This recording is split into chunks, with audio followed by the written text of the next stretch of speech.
के साबका वज़ीर आला जनाब डॉक्टर फारूक अब्दुल्ला साहब, काबिना में मेरे साथी जनाब जावेद राना साहब, हमारे मुकामी MLA विक्रम रंधावा साहब, MLA बहू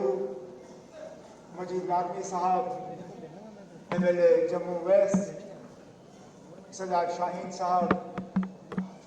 MLA बानिहाल रमन गल्ला साहब, वर्किंग प्रेसिडेंट कांग्रेस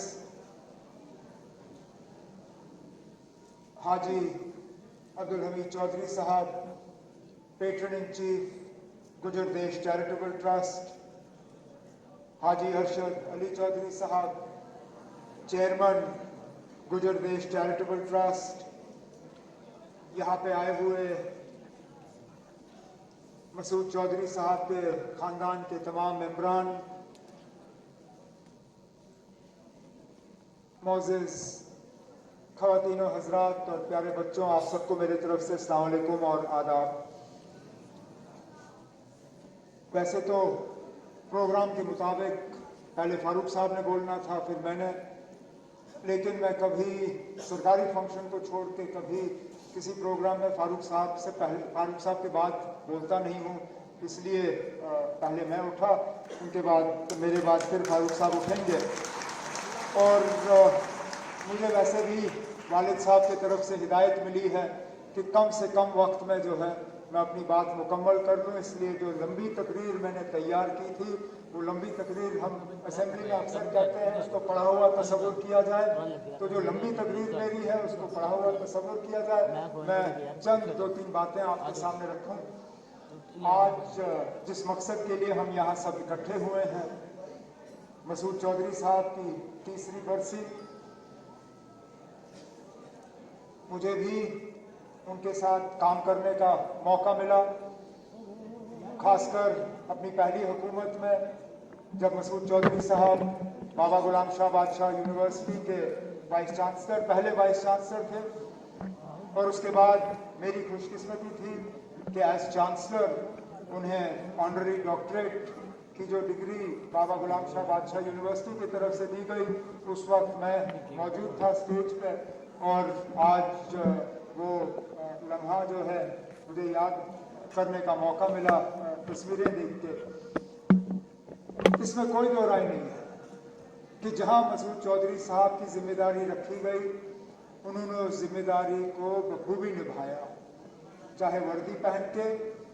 या वर्दी जब उनकी छूटी गई और जब वो रिटायर हुए तो बाबा गुलाम शाह बादशाह यूनिवर्सिटी के वाइस चांसलर के हैसियत से, और यहाँ पे जो गुजर देश चैरिटेबल ट्रस्ट की शुरुआत उन्होंने की, इसके साथ जो स्कूल का उन्होंने यहाँ पौधा लगाया, हमेशा उन्होंने कोशिश की कि जम्मू कश्मीर तरक्की करे और जम्मू कश्मीर में जो गुजर बकरवाल कौम है वो भी इस तरक्की में पीछे ना रहे। अब विरासत उन्होंने हमें छोड़ के ये दी है, ये इदारा बना है, ये स्ट्रक्चर बना है, ये बिल्डिंग बनी है, यहाँ लोग हैं, अब इससे आगे क्या? अभी तक जो भी बना उनके हाथों से बना, reading room, library, museum, cultural centre.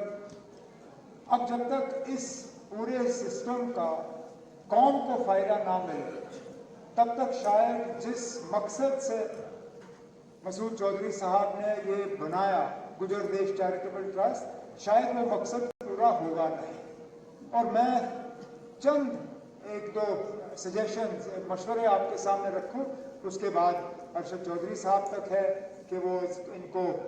कैसे आगे लेना चाहेंगे या नहीं लेना चाहेंगे। हम एक बहुत मुश्किल दौर से गुजर रहे हैं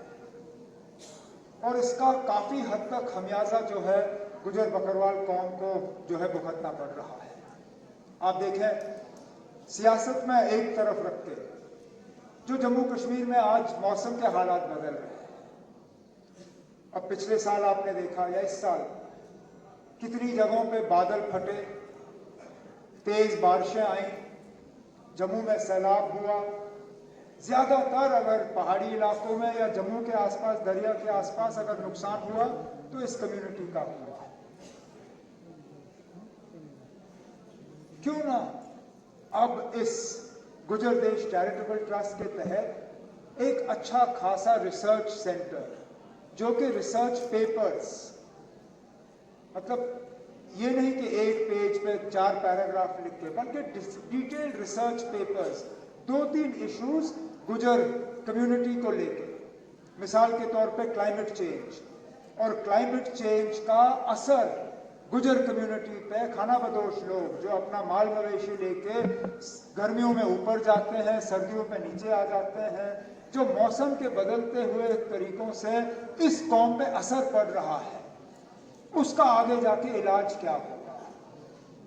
इन्हें हम बचा कैसे पाएंगे। गवर्नमेंट के पास स्कीमें हैं, जावेद ने वो स्कीमें गिनी, लेकिन वो स्कीमें जो है सबके लिए हैं, अलग इस कौम के लिए जो ये मुश्किल का जो हम सामना कर रहे हैं, इससे हम कैसे बच पाएंगे, उस पर आप सोच सकते हैं। यहाँ रिजर्वेशन के हवाले से बात हुई, तालीम के हवाले से बात हुई, बिल्कुल सही है। गुजर हॉस्टल भी बने, गुजर एडवाइजरी बोर्ड भी बना, मोबाइल स्कूल्स भी चले, कोशिश हुई कि गुजर कौम को जो है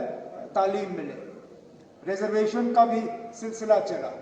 लेकिन कितना फायदा इस कौम को रिजर्वेशन से मिला है, कभी हमने वो समझने की कोशिश नहीं की। कभी हमने ये जानने की कोशिश नहीं की कि रिजर्वेशन का असर कितना गहरा, मतलब कहाँ नीचे तक गया है, कितना हम इसको फैलाने में कामयाब हुए। तो क्यों ना एक रिसर्च पेपर रिजर्वेशन और रिजर्वेशन का फायदा पूरी कौम को किस तरह मिल सकता है, उस पे हम करें, ताकि आगे जाके कोई भी हुकूमत जो है सब कुछ नहीं जानती। मैं जिस कुर्सी पे बैठा हूं, मुझे इस बात का एहसास है कि मैं सब कुछ नहीं जानता, मुझे सीखना पड़ता है, समझना पड़ता है, और समझने का एक बहुत अच्छा तरीका यह है कि रिसर्च पेपर्स वो लोग तैयार करें जो इन चीजों के बारे में जानते हैं। ये गुजर देश चैरिटेबल ट्रस्ट जो है, यहाँ अक्लमंद लोगों की कमी नहीं है। अल्लाह के फजल से यहाँ पे रिटायर्ड अफसर, सर्विंग ऑफिसर्स, वकील, फिलोसोफर, टीचर, स्कॉलर्स सब यहाँ पे मौजूद हैं। इस टैलेंट का अगर हम इस्तेमाल करके चंद कुछ रिसर्च पेपर्स डिटेल अगले 1-2 साल में हम तैयार कर सकें। यहाँ पे अभी मेरे साथी ट्राइबल यूनिवर्सिटी के हवाले से बात कर रहे थे, क्यों ना उस पर एक रिसर्च कि वाकई जहाँ ट्राइबल यूनिवर्सिटीज अभी तक कायम हुई हैं उनका कितना फायदा हुआ है, और अगर यहाँ ट्राइबल यूनिवर्सिटी कायम होता है, वो ट्राइबल यूनिवर्सिटी हम कामयाब कैसे कर सकते हैं, उस पर हम पहले ही जो है तैयारी करें, ताकि जिस दिन वो यूनिवर्सिटी चलना शुरू हो जाए, पहले दिन से उसका फायदा जो है यहाँ के ट्राइबल लोगों को मिले। तो यही मैं अपने कुछ ख्यालात आपके सामने रखना चाहता था, इस उम्मीद के साथ कि मसूद चौधरी साहब ने ये इदारा जो है ये कायम किया है। और जैसे सही कहा हमारे एक साथी ने, ये एक ही मसूद चौधरी साहब थे, दूसरे अभी आएंगे नहीं, लेकिन जो उन्होंने छोड़ के हमें दिया है उसका हम सही इस्तेमाल करें, उसका कौम जो है पूरी तरह से फायदा ले, उससे लोगों की जिंदगियां जो है बदल जाएं। मुझे लगता है सबसे ज्यादा बेहतर तरीका उन्हें खैराज अकीदत पेश करने का यही होगा कि जिस मकसद से उन्होंने ये गुजर देश चैरिटेबल ट्रस्ट कायम की है, उस मकसद को जो है हम अपने हाथों से पूरा करते हुए देखें। यही उम्मीद रखते हुए मैं एक बार फिर आप सबका शुक्रिया करता हूं कि आपने मुझे यहाँ बुलाया और आपके साथ ये चंद लम्हे जो है गुजारने का मौका मिला। और इसी बात पे मैं अपनी तकरीर ख़त्म करते हुए आपसे इजाज़त लेता हूँ। बहुत बहुत शुक्रिया।